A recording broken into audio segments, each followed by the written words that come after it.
Magandang araw po mga kapuntos, at sa araw na ito po meron po akong tampok na video para sa inyo at sana ay magustuhan ninyo. Kaya sa mga bago pa po sa aming channel, please po don't forget to hit the subscribe button at ang notification bell para maging notified kayo sa bawat video na ilalabas ko sa channel na ito. At bilang kahilingan po ng punto por punto team at naway maintindihan po ninyo, sana po wag nyo pong i-skip yung mga ads sa aming mga video. Sa maliit na bagay na po na yan, malaking tulong po yan sa ating programa at sa ating ministry. Sana po maunawaan po ninyo. Maraming salamat po, kaya wag na po natin patagalin. Simulan na po natin.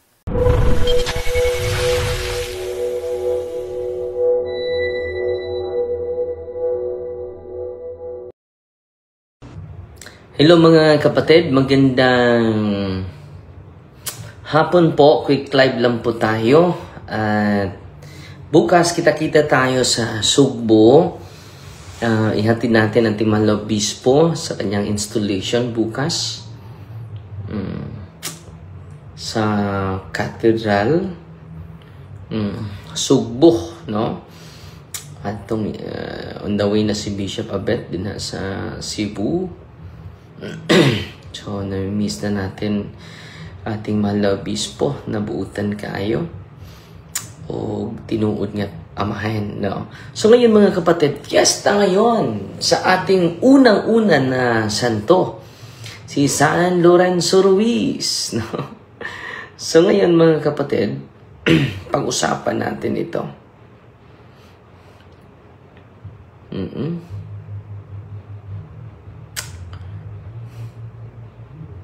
Ito yung...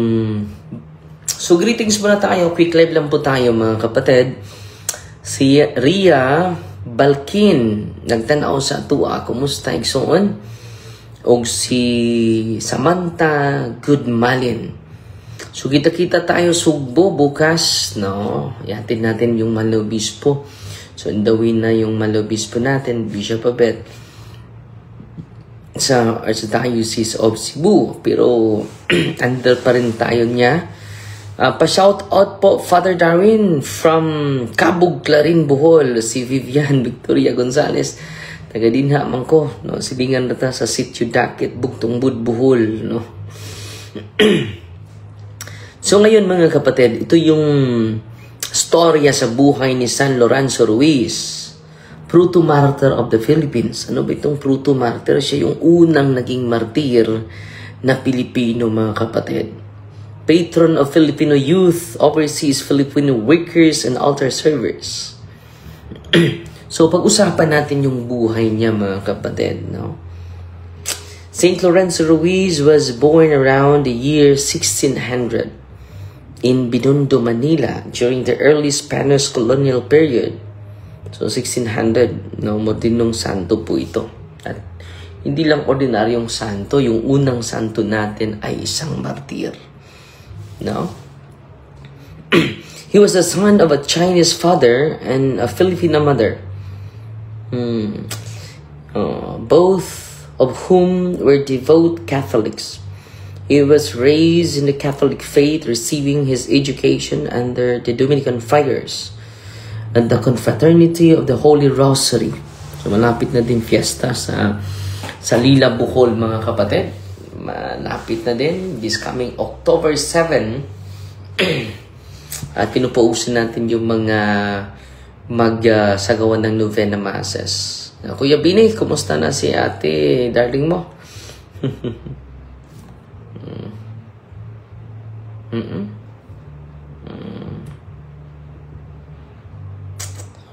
Wait muna mga kapatid, ha?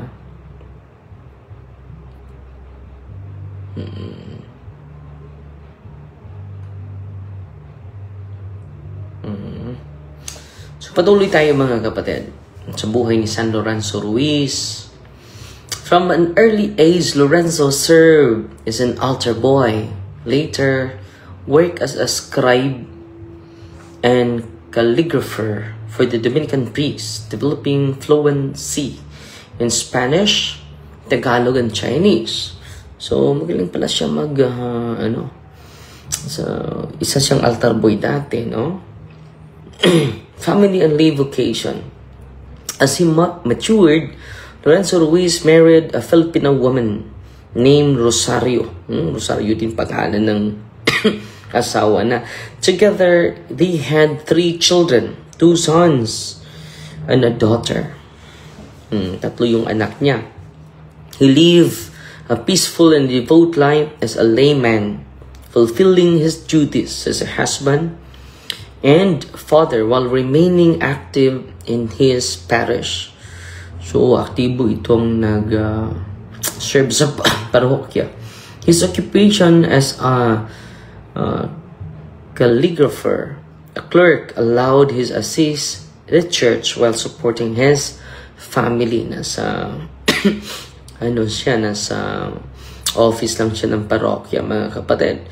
Flight and missionary journey. In 1636, Lorenzo was suddenly implicated in a criminal case, falsely accused of having killed a Spanish man. Fearing unjust punishment under the colonial judicial system, he sought refuge with a group of Dominican missionaries who were preparing for a secret mission to Japan. So, natatakot siya, no? Na-accuse siya na siya ang nagpatay, pero hindi naman yun totoo. So, nagpatulong siya sa mga pari. And then, dinala siya, no? Where Christianity was banned and persecution was rampant. He joined the missionary expedition as a lay helper, alongside with the following companions: Father Artunio Gonzalez, OP, Office of Preacher. Office of Preacher ba ito? Si Father Guillermo Cortet, OP pa rin sa France. So, iba't ibang lahi itong sinasamahan niya na Dominican. Father Miguel de Azaraza, OP sa Spain. Si Father Vicente Chiwu Zoka de la Cruz sa Japan. Lazaro of Kyoto, Japanese lay catechist. Their journey took them to Okinawa and eventually to Nagasaki, Japan. So napunta na sila doon, mga kapatid. Pero dahil pinipersecute yung mga Kristiyano doon, no?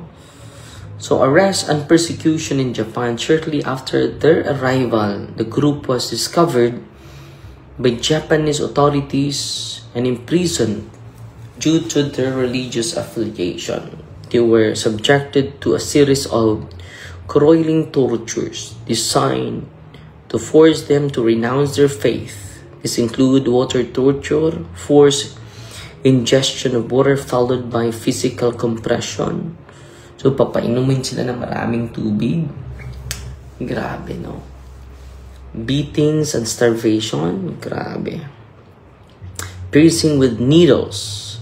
The infamous gallows and pit method, wherein victims were hung upside down in a pit with one hand free, so they could signal apostasy. Grabe. Ihulog sila ng bangin, o ihulog sila sa well, sa atabay, no? And then, despite the severe and prolonged torture, Lorenzo refused to renounce his Catholic faith. So, yan ang naging daan na naging santo si San Lorenzo. At sabi niya, ito yung wisdom niya, I am a Catholic and wholeheartedly do accept death for God. If I had 1,000 lives, all this to Him shall I offer.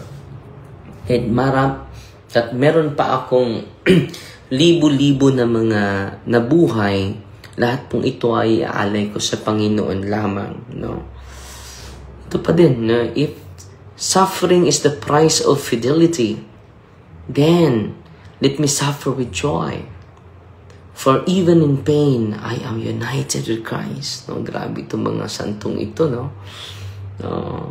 So, It is better to die in grace than to live in denial, for death in Christ is eternal life. No?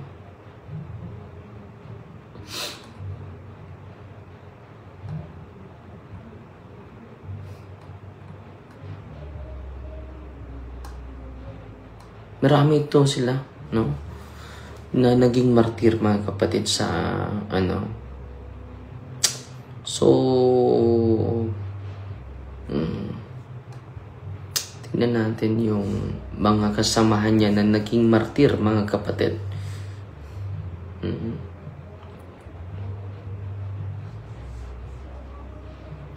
So, 16 sila lahat, no? Between 1633 to 1637, 16 martyrs were executed.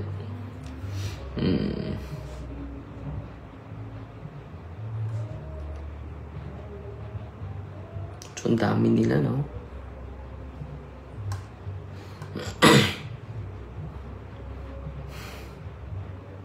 Ito yung mga pangalan sa 16 martyrs, mga kapatid.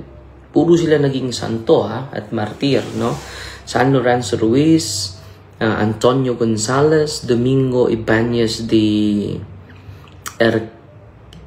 Quesia, Akubo Yushe Garupyu, Tumunaga, Di Santa Maria Francis Zoyimon, Jordan Ansalone, Lazarus of Quito, Luke of the Holy Spirit Alonso Cordo, Luke Alonso, Marina of Omora, Magdalene of Nagasaki, Mateo Kohei, Michael de Arzaraza, Michael Korobuye, Tomas Rocco Zayemon, Vincent Z. Wazuka, Galmi Cortet, no? Yun po yung mga pangalan, no? So, 16 martyrs in Japan.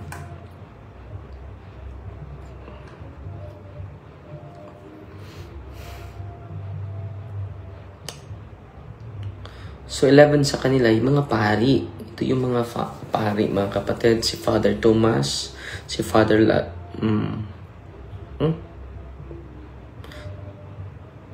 yung pari. Ilan yung pari, no?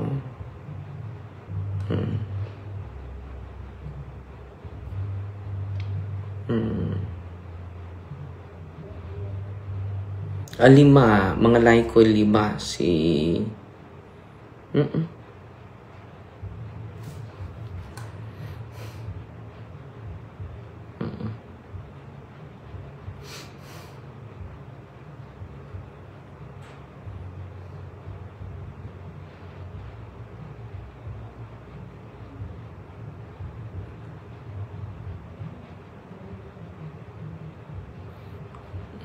Okay, Brother Roland Adritico, magandang kapatid. Total is 15 companions.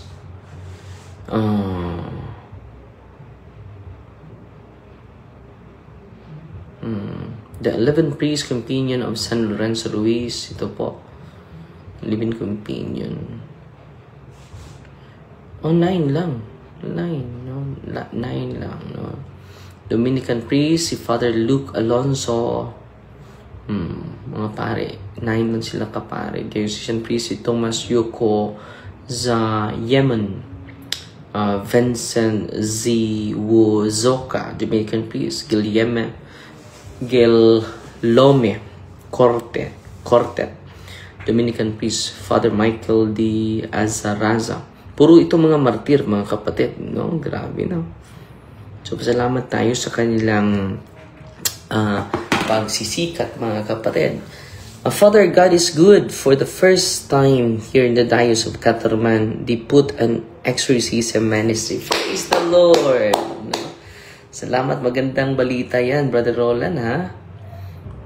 God is good always, mga kapatid. Father, ni uban ka ni Bishop Abet diri sa Cebu, ugma pa ko maabot, no, sa Wala pa ta sa Cebu, mga kaigsunan. Yata karon sa Davao. At si Ami Ilga na Elga, meron tayong importanteng lakad dito. Si Monina Clemente, blessed Sunday afternoon po. Father Darwin, God bless you po. God bless you. Si Leah, ligo tayo ng dagat yan. Watching from Iligan City. Miss tata dari sa Iligan, Viva Senyor San Miguel. No? So, Father, di pati mo balik ni Ramil Parban. Wala na. Hindi na masukol sa Ramil Parban. Julia Dungog, good afternoon, Father. Watching from Mandawi City. God bless. So, yan lang po muna, no? Sana po ay na-inspire tayo. St. Lorenzo Ruiz, pray for us, no? And continue to ask the cardinal virtue of fortitude, mga kapatid. Pasalamat tayo ni Ate Ami na Elga na padala sa atin ng 50 stars. Salamat po. At kita-kita tayo mamaya sa tanungan portion sa itanong mo kay Father D, mga kapatid. No? So, Fighty Maria, tatak safety with a humble heart. In the name of the Father, and of the Son, and of the Holy Spirit. Amen. Our Father, who art in heaven, hallowed be the name. The kingdom come, the will be done on earth as it is in heaven. Give us this day daily bread. Forgive us our trespasses, as we forgive those who trespass against us. And lead us not into temptation, that deliver us from evil. Amen.